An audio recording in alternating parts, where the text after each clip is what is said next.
Hello, I am Shivi Saxena, TGT from Gyandeep senior secondary public school. Students, आपको पता है हमारा चैप्टर नंबर 5 हिस्ट्री का रनिंग में है। इसकी एक्सप्लेनेशन आप सुन रहे हैं। तो इस चैप्टर को हम लोगों ने जहाँ तक ले लिया था वो थे आपके topics new groups of people, new pattern of living, the coming of the Aryans, where did they come from, and what is the evidence for the coming of the Aryans, and how were they ruled. After that, what kind of a society prevailed. These topics are already finished. Now today I will start next topic, and the next topic is that how was society categorized. किस तरीके से बच्चों Aryans के time में society को divide किया था categories में अलग अलग। तो बच्चों क्या था कि उस समय में वेद जो थे उनको जो कंपोज करता था, है ना, वो वेद को जो पढ़ता था उसकी नॉलेज दूसरों को देता था, वो कहलाता था आर्य या नोबल। मतलब उसको एक योगी इंसान के रूप में जाना जाता था बच्चों। जो वेदों का नॉलेज, व्याख्या, डिटेल समझाता था, कंपोज करता था, वो जो पर्सन होता था वो आर्य कहलाते थे। And those whom they opposed as Dasyus and Dasas, और जो उसको सुनते थे या जो उसके अपोज्ड होते थे वो दास्यूज कहलाते थे, या जिनको दास कहा जाता था। बहुत सारी कैटेगरीज थी स्टूडेंट्स उस समय में जो कि डिवाइड कर रखी थी सोसाइटी के अंदर। धीरे धीरे जब आप इस चैप्टर में इस डिटेल में आप जाओगे, समझोगे, तो आपको समझ में आएगा कि किस तरीके से जो कैटेगरीज थी वो सोसाइटी को, समाज में उन्होंने डिवाइड कर रखा था। हिस्टोरियंस जो थे बच्चों वो ऐसा मानते थे कि जो दास्यूस थे ये originally inhabitant of the land, ये जमीन जहां पर ये रहा करते थे और वो ही इसके वास्तव में शुरू से रहने वाले थे, ऐसा उनको हिस्टोरियंस को विश्वास हुआ था। और as the Aryans increased in number, जैसे जैसे आर्यंस की संख्या जो थी बच्चों बढ़ती चली गई, started migrating further into the Indo Gangetic plain and the Deccan plateau. तो क्या हुआ, ये दोनों भी आपस में जो आर्यंस थे ये डिवाइड हो गए थे, माइग्रेट हो गए थे। जैसे एक इंडो गैंगेटिक प्लेन एरिया में चले गए थे और दूसरे डेक्कन प्लेट्यूज एरिया में चले गए थे। इस तरीके से they had to fight the local inhabitant for the position of the land. और धीरे धीरे जमीन को लेकर के दोनों में आपस में जो था मनमुटाव बनने लगा था। The defeated people were taken as slaves. अच्छा, दोनों में जब फाइट होता था, जो झगड़ा होता था, तो उसमें जो जीत जाता था या जो डिफीट होता था, जो पर्सन जो हार जाता था बच्चों, उसको स्लेव्स बना दिया जाता था। स्लेव्स का मतलब होता है बच्चों दास। वो दास के रूप में काम करता था, वही दास्यूस कहलाता था, दास कहलाता था। समझ गए? इसके बाद में फिर Aryan society was also classified. फिर आर्यन जो थे ना, जो आप स्टार्टिंग से लेके चले हो जिनको, वो भी डिवाइड कर दिए गए आपस में, उनको भी अलग अलग कर दिया गया। उनके ऑक्यूपेशन, प्रोफेशन मतलब व्यवसाय, जो उनका पैसा अर्न करने का जो तरीका था उसको भी 4 टाइप्स में डिवाइड कर दिया था आर्यन सोसाइटी को। अब बताइए, आर्यंस को भी सोसाइटी में क्लासिफाइड किया था, तो वो कौन कौन से वर्ण थे? 4 वर्ण में इन क्लासेस, इसको क्लासेस कहते हैं, 4 क्लासेस में इनको डिवाइड किया था। मोस्टली बच्चे इनको जानते हैं, ब्राह्मण, क्षत्रिय, वैश्य और शूद्र, है ना। ये 4 कैटेगरीज थी जिसमें कि आर्यंस को डिवाइड कर दिया था। अब क्वेश्चन आता है बच्चों कि आखिर ये जो डिवाइडेशन था ब्राह्मण का, क्षत्रिय का, वैश्य का, शूद्र का, तो इनके क्या काम हुआ करते थे अलग अलग? क्वेश्चन आपके दिमाग में आता होगा। तो आप समझो कि जो ब्राह्मण्स थे उनको प्रीस्ट बना दिया जाता था। कहने का मतलब ये है कि जो धार्मिक काम होते थे रिलीजियस जितने भी काम होते थे मंदिर से रिलेटेड, वो सारे काम एक पुजारी के रूप में केवल ब्राह्मण धर्म का ही इंसान करता था। मतलब वो सबसे ऊंचा लोगों की नजर में उन्होंने बना दिया गया था, उनको कैटेगरीज में डिवाइड कर दिया था। तो सबसे पहले जो कैटेगरी आई थी वो थी Brahmins. After that Kshatriya.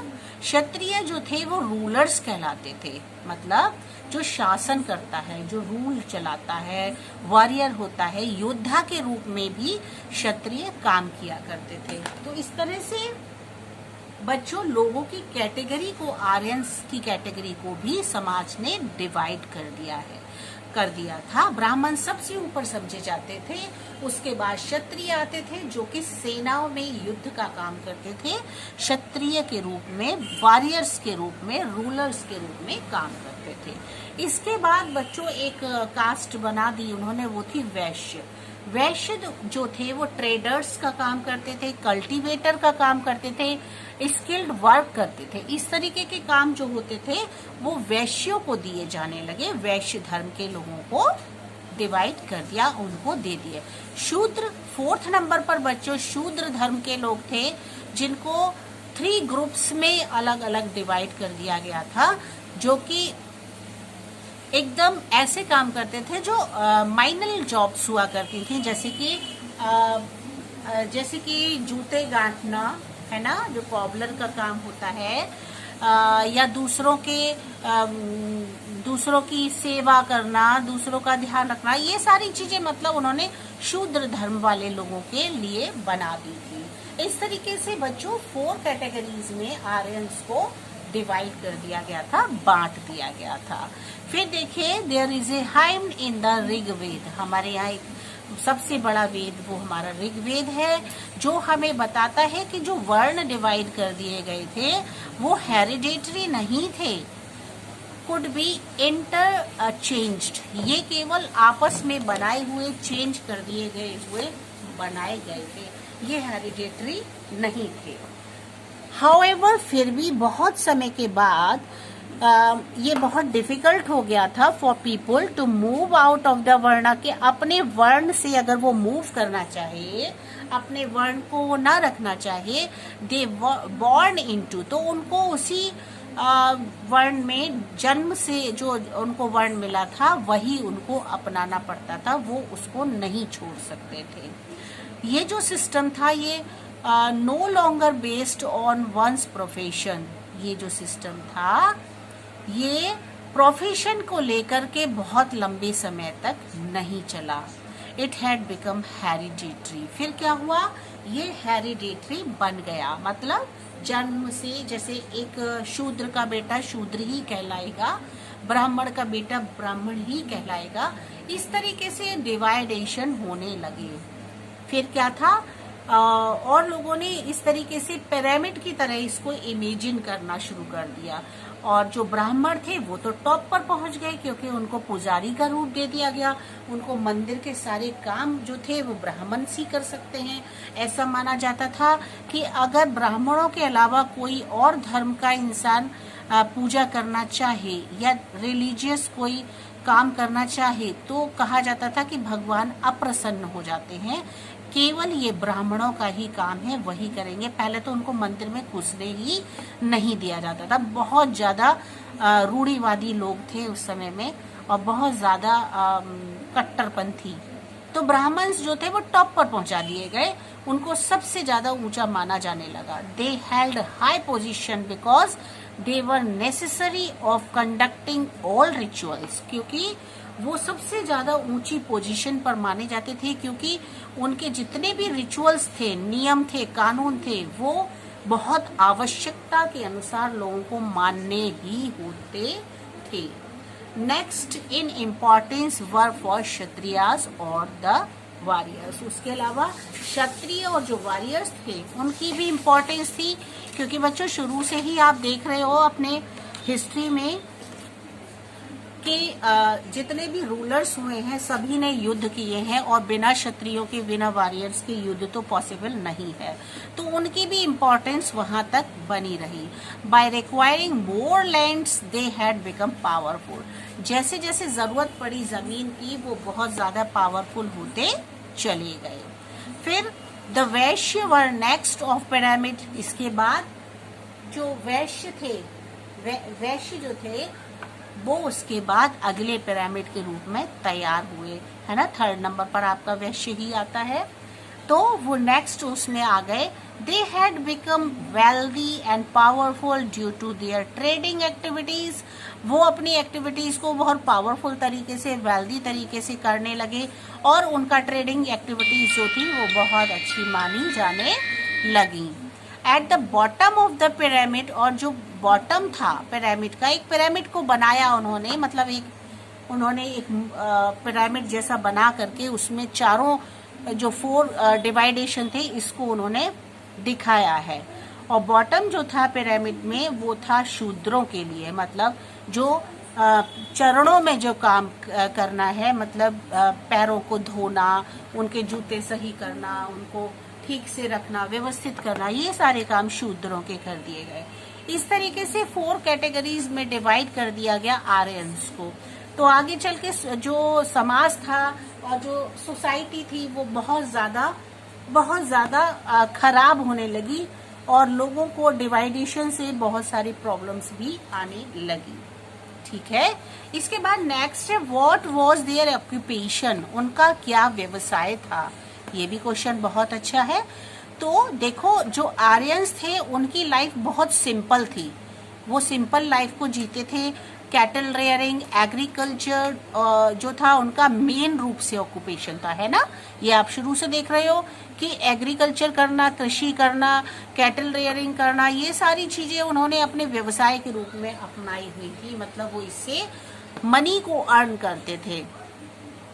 As more people turn to agriculture, जैसे जैसे ज्यादा से ज्यादा लोग एग्रीकल्चर की ओर टर्न होने लगे तो उन्होंने उसको अपना लिवलीहुड बना लिया, मतलब उसको उन्होंने अपना एक जीने का तरीका, जीने के लिए जरूरत बना लिया। Cattle as source of wealth, और वो सोर्स माना जाता था वेल्थ का। Cattle became less significant and land became more valuable. धीरे धीरे जब एग्रीकल्चर की इतनी इम्पोर्टेंस होने लगी, इतना उसको ज्यादा लोग अहमियत देने लगे, तो क्या हुआ बच्चों कि जो आपका एग्रीकल्चर था, लैंड था, जमीन जो था, वो उसकी वैल्यू लोगों की नजर में बढ़ने लगी, वैल्यूएबल हो गया लैंड बहुत ज्यादा। फिर क्या हुआ बच्चों, द पीपल ग्रीव राइस। फिर उन्होंने, जब लैंड इतना वैल्यूएबल रहा तो उन्होंने, लोगों ने राइस को उगाना सीख लिया, व्हीट, बार्ले, ये सारी चीजें भी उन्होंने ग्रीव करना शुरू कर दिया।